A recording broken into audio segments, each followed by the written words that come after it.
Welcome to Recapping Movie Explained. It appears to take place in the 20045 season, whilst this movie appears to take place in the 20056 season. Given that Sandy's move occurs on the final day of the summer transfer window, it just adds to the confusion. However, it's possible that I'm mistaken, and the league season has already begun as later evidenced by Sandy's goals. Moving on, Sanji and Ross are now living together and preparing for their wedding. Bloody heck, that was a bit abrupt, but in any case, things appear to be going fairly well for the two of them, even with Santi sipping right from the curtain the dirty git. That would immediately raise a red signal for me. I'm just saying that in a restaurant with friends, Glenn tells Santi that Real Madrid agents who were interested in a meeting have contacted him. The two then fly to Japan, where the squad is competing in a preseason competition, and meet with manager Rudy van der Meer. To be honest, if Roy Batty is urging me to do something as quickly as possible, you better believe I'm going to do, even though I once again have multiple questions. Mara performed by the renowned rock star hire and are advised that the deal needs to be done swiftly as it's the last day of the window. The summer window would have closed at the end of August, making the La Liga season possible. Being the diligent person that I am, I looked up Real Madrid's schedule for that season, and at the time, they would have just started their league campaign with a 21 victory away at Cadiz. You can't claim that this channel isn't thorough, since in the end, the sale is completed, and Ross is in a bind because she needs to remain in Newcastle to finish her nursing. So as a compromise, she will travel there every few weeks or so. However, it's really difficult to tell who got the raw deal when Santi leaves to Real and Michael Owen moves into Newcastle in exchange. Santi is introduced at the Bernabeu, and his entrance is such a hot topic that his first press conference is broadcast on television. One of the bartenders, Rosa, is captivated by the TV while the program is being watched in the neighborhood tavern. Santi attends his first training session as a Real Madrid player, but his part of the montage is rather brief, focusing more on cameos from a number of the Real Madrid lads. I mentioned in the review of the first movie that Kuno Becker didn't really play football before taking the role, and it does still occasionally show he's still very awkward when it comes to striking the ball, but fair play to him for giving it a try. Principal Focus just wants a quiet life and has a few future investments in mind. Gavin's birthday party attracts a variety of unlikable buffoons, and due to the sheer number of guests, my irritation is starting to flare up as Rose and Sandy attend it. Social phobia. So let's move on swiftly. We are introduced to Jordana, who is Gavin's love interest.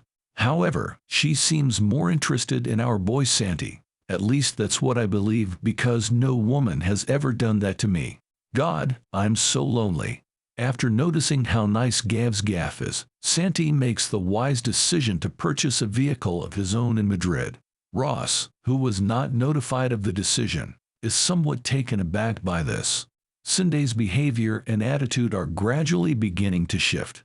But as someone who is presently seeking to buy a property, the ease and speed with which he has accomplished this really irritates me. Gavin starts despite Santi's excellent form in another Champions League match, which means that either Gavin's league form is truly world-class or that Santi is held in such low regard that he isn't allowed to start ahead of a young player who hasn't yet. In any case, the tendency has continued, and Santiago returns to score, this time with a signature solo effort that we've only perhaps heard in one or two movies. I've just realized something. Ronaldo is in this squad. Arguably the greatest striker of all time is being held out of the team by a player who can cry turn like nobody is business after the game really picks on Gav, and despite constantly starting him, Sandy wonders when he's going to get a start. As a misfiring journeyman and a young man who was caught in the grass a year prior, Jeremy believes that Rudy has to have a talk with himself. As Sandy leaves the practice area, Enrique ambushes him and informs him that he is related to Rosa. We see more of how Sandy's demeanor is changing as he rants at Glenn for forcing him to do a commercial shot that he feels is beneath it. Sonny is unable to absorb this news and swiftly drives away while keeping the photo in his car. To be fair, Tofu is minging, so I can understand where he's coming from. He tells Ross about the event with Enrique, and when he calls his grandma to get confirmation, she reveals that she was aware of it all along and didn't tell him. Gavin sits on the bench while Santi eventually makes his league debut against Valencia. Due to his mental instability, Santi doesn't play well at all and ultimately receives a straight red card. However, he is not the worst star that the team has had. The Champions League final features Real Madrid versus Arsenal. Gav does start, but he almost immediately concedes a penalty, which Arsenal convert to take a 1-0 lead. The footage used here is from the first leg. Real are getting pummeled and are grateful for the halftime whistle after an energizing pep talk from Rudy Gav sent out for the second half along with Santi. The two linking up for the first time since their Newcastle days again may I rem. My complaints seem to be justified as Arsenal goes up 10 thanks to Terry Henry Christ. Nowadays, Arsenal supporters would kill to be up 20 in any game, let alone the Champions League final. However, this time, Cassius saves the shot and sends Real on a counterattack. Rudy has been following the advice of Sam Alardis as Santi smashes the ball route one up towards Gav, who beats Jens Lehmann to bring Real Madrid back into the game. Absolute techers on Gav into control that and finish. By the way, we're past the 90-minute mark and into stoppage time at the conclusion of the second half. If you're playing along at home on your sports film cliché bingo card, then you just marked off the last spot on your card, and you win a commemorative keychain. Well done you. Of course the drama doesn't end there as actual worldwide star David Beckham enters the game with just seconds remaining. There we go. Goal to living the dream. In terms of sequels, it was never going to be up there with the great like The Godfather Part 2, Aliens, or Shrek 2. Don't even try to argue. But it failed to live up to the immediately rather low expectations of audiences. Don't get me wrong, I think that audiences had low expectations for it to live up to, but it didn't live up to them. The first movie had charm and was a lot more grounded, at least as far as a story goes. Even though it was by no means a cinematic classic, it took me 3 settings to get through it because of its 2-hour running time.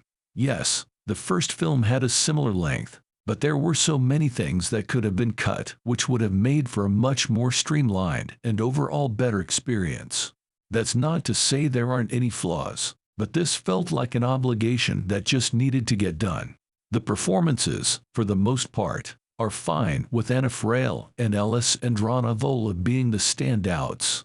Santi and Gavin are forced into the action on the field, and if not better than the first, it may be a bit ropey by today's standards, but for the time, dare I say, it was revolutionary, at least in regards to its ambition. I realize that's sort of the purpose, but it just feels pretty forced and artificial. I mentioned before that the first movie was in the middle of the pack because of the likability that Kunu Brecker brought to it.